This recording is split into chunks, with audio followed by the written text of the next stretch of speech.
This week on the Evolution of Retail, Whole Foods shareholder puts a kink in Amazon's plans to acquire Whole Foods. Sears closes another 43 stores.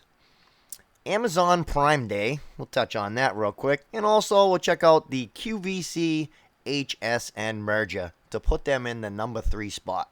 All coming up next on the Evolution of Retail.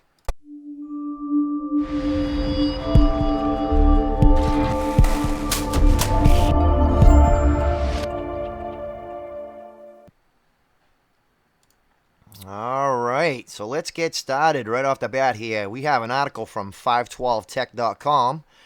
The headline reads, Whole Foods shareholder sues in attempt to block Amazon takeover bid. Whole Foods Market shareholder has filed a federal lawsuit seeking to halt Amazon Inc.'s proposed $13.7 billion acquisition of the Austin-based grocery chain, saying that the deal undervalues Whole Foods and is being made without sufficient transparency. Looks like the person filing the suit is a shareholder named Robert Rigel, which he filed the suit in U.S. District Court for the Western District of Texas. And he claims the Whole Foods proxy statement filed on July 7th is misleading and failed to disclose information important to stakeholders. The suit also claims that the proxy statement failed to disclose how the company calculated certain valuations. The suit is also asking the court to block the acquisition and seek class action. Wow, I can't talk all of a sudden. Class action status. In an email, a Whole Foods spokesperson said the company has nothing to add regarding this suit. Wow. The deal has been approved by both companies' board of directors already, but it still has to be voted on by shareholders. Pretty interesting. So basically this guy's saying that the deal wasn't for enough money. Even though there was only a $5 difference in between what they started out with and what they came back. Yeah, it said Amazon, after initially receiving an offer from Amazon of $41 per share, Whole Foods countered with an offer of $45 per share before the two sides finally settled on $42 per share. Well, I guess a couple of bucks makes a big difference when you're talking about that many shares, but I don't know. Guess we'll have to keep an eye on this one and see where this ends up. On to the next one. Looks like we got Sears to close 43 more stores. I guess 8 of those are Sears locations, 35 are Kmart locations. And it says these locations will be closing by early October, according to Chairman and CEO Eddie Lampert. He said those stores were being closed because they are unprofitable. Interesting. And that's nothing new to most people. If you've been following this at all, I'm sure you know this continues their downward trend. I guess it says they're looking to introduce smaller specialized concept stores in the upcoming quarters while simultaneously reducing the number and or the size of larger format, less competitive stores. They've already done that at my local mall. They went from 2 floors down to 1.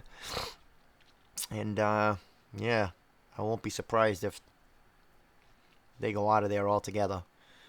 But, I don't know. Again, that's something we'll have to kind of wait and see. Not a big fan of Sears myself, which I believe I made quite apparent. But, anyways, we'll see what's going on with that. We'll keep an eye and see how things go with that. Next thing, big story. 5 takeaways from Amazon Prime Day 2017. And this article is from Retail Dive. I guess Amazon broke records again this year with their Prime Day, which is pretty incredible. I was watching excuse me, I was looking at some other articles featuring all kinds of numbers being thrown around, and I had never realized that um, Black Friday was at the bottom of the list now. Cyber Monday beats out Black Friday, and now Prime Day beats out both of those. Um, but the funny thing is I don't know. I don't remember the exact number. Um, God, I'm drawing a blank. They had a record-breaking Prime Day for Amazon, anyways. But Alibaba put them to shame for what is called Singles Day. Yeah, I believe it said they sold 17 billion. I believe it was $17 billion in one day, as opposed to Amazon's Prime Day. I believe was around 2 to 3. Oh man, I'll have to look that up. Yeah, it was. It was just around $2 billion for Amazon's Prime Day this year, and that's with Prime Day being 30 hours. Alibaba's is from, I believe, this previous November, and that was in a 24-hour period. Alibaba sold $17 billion worth of merchandise in a 24-hour period, which is insane. Insane. I don't, man, those numbers are just staggering. There's nothing else that I've seen that comes even close to that. But I guess we'll see this November. I mean, the Singles Day has been running since I think it was like around 2009. So Prime Day is still in its infancy. They're still changing things.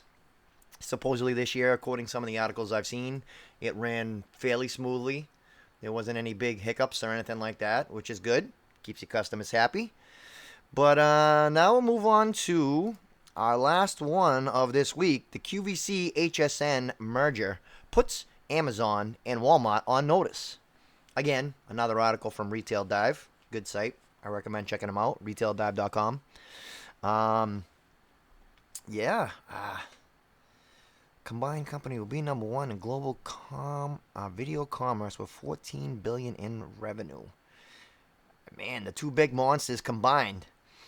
So it looks like this merger will make it the number 3 company behind Amazon and Walmart in e-commerce and mobile commerce, executives said, with 7.5 billion in online sales and 4.7 billion in mobile commerce revenue, according to their presentation.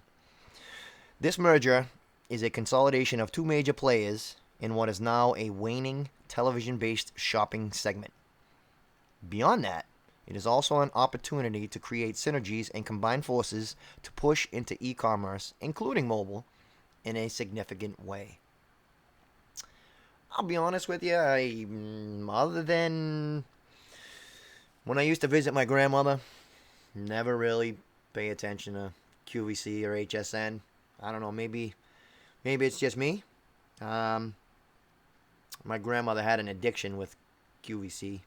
She would order stuff from there all the time. You show up at her house, there'd be packages at the door. She ordered a new sweater or, something that she was probably never going to use. But anyways, yeah, I mean, that's there's a lot of shifting going on in retail right now. It really is pretty amazing. I like to kind of just touch on these things and keep an eye on them, see how everything plays out. But yeah, we're living in an era where the long-term sustainability of direct response and home shopping are being contested. But this is exactly the type of all-in move the industry needs, he said. As a direct response pioneer of over 30 years myself, we're constantly adapting and innovating based on consumer trends and making amazing strides. However, a merger of this scale, you would expect to see groundbreaking innovation across television-enabled commerce and entirely novel shopping experiences to capture the modern consumer. Wow.